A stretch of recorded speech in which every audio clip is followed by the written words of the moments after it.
Hi, my name is Father Mike Schmitz, and you're listening to the Bible in a Year podcast, where we encounter God's voice and live life through the lens of Scripture.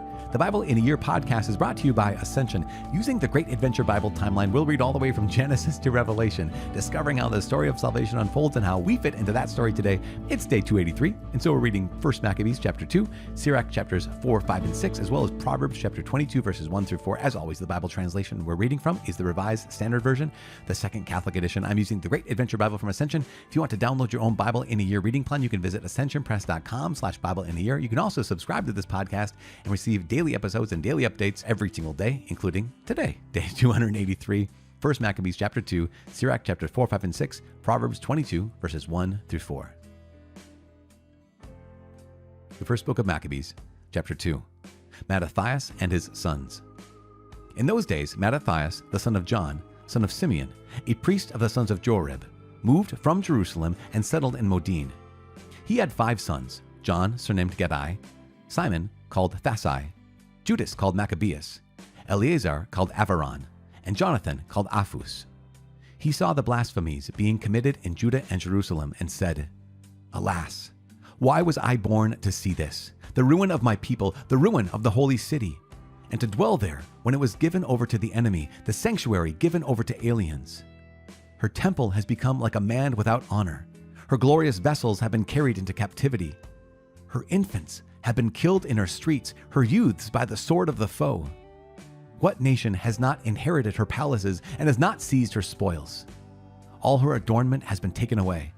No longer free, she has become a slave. And behold, our holy place, our beauty, and our glory have been laid waste. The Gentiles have profaned it. Why should we live any longer?" And Mattathias and his sons tore their clothes, put on sackcloth, and mourned greatly. Pagan worship refused. Then the king's officers, who were enforcing the apostasy, came to the city of Modin to make them offer sacrifice. Many from Israel came to them, and Mattathias and his sons were assembled.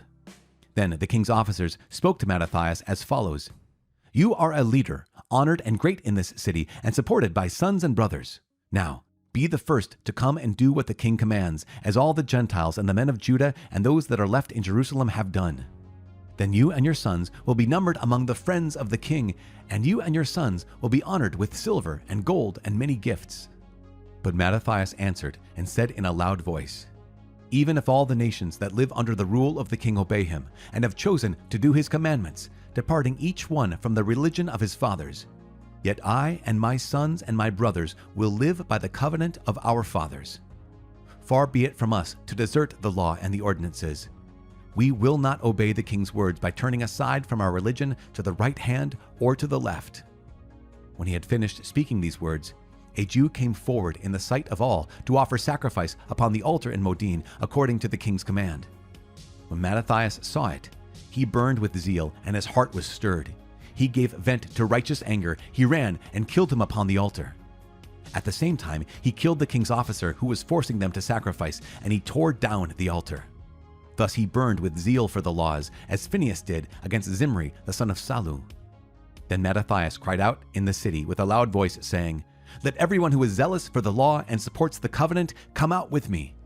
And he and his sons fled to the hills and left all that they had in the city. Then many who were seeking righteousness and justice went down to the wilderness to dwell there, they, their sons, their wives, and their cattle, because evils pressed heavily upon them. And it was reported to the king's officers and to the troops in Jerusalem, the city of David, that men who had rejected the king's command had gone down to the hiding places in the wilderness. Many pursued them and overtook them. They encamped opposite them and prepared for battle against them on the Sabbath day. And they said to them, "Enough of this, come out and do what the king commands, and you will live." But they said, "We will not come out, nor will we do what the king commands and so profane the Sabbath day." Then the enemy hastened to attack them, but they did not answer them or hurl a stone at them or block up their hiding places, for they said, "Let us all die in our innocence. Heaven and earth testify for us that you are killing us unjustly." So they attacked them on the Sabbath day, and they died, with their wives and children and cattle, to the number of 1,000 persons. When Mattathias and his friends learned of it, they mourned for them deeply. And each said to his neighbor, "If we all do as our brethren have done and refuse to fight with the Gentiles for our lives and for our ordinances, they will quickly destroy us from the earth." So they made this decision that day. Let us fight against every man who comes to attack us on the Sabbath day. Let us not all die as our brethren died in their hiding places. Counterattack. Then there united with them a company of Hasidians, mighty warriors of Israel, everyone who offered himself willingly for the law. And all who became fugitives to escape their troubles joined them and reinforced them. They organized an army and struck down sinners in their anger and lawless men in their wrath. The survivors fled to the Gentiles for safety, and Mattathias and his friends went about and tore down the altars. They forcibly circumcised all the uncircumcised boys they found within the borders of Israel. They hunted down the arrogant men, and the work prospered in their hands. They rescued the law out of the hands of the Gentiles and kings, and they never let the sinner gain the upper hand. Last words of Mattathias. Now, the days drew near for Mattathias to die, and he said to his sons, "Arrogance and reproach have now become strong. It is a time of ruin and furious anger. Now, my children, show zeal for the law, and give your lives for the covenant of our fathers. Remember the deeds of our fathers, which they did in their generations, and received great honor and an everlasting name. Was not Abraham found faithful when tested, and it was reckoned to him as righteousness?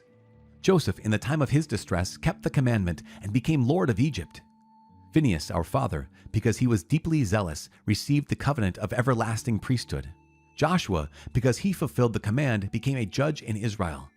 Caleb, because he testified in the assembly, received an inheritance in the land. David, because he was merciful, inherited the throne of the kingdom forever. Elijah, because of great zeal for the law, was taken up into heaven.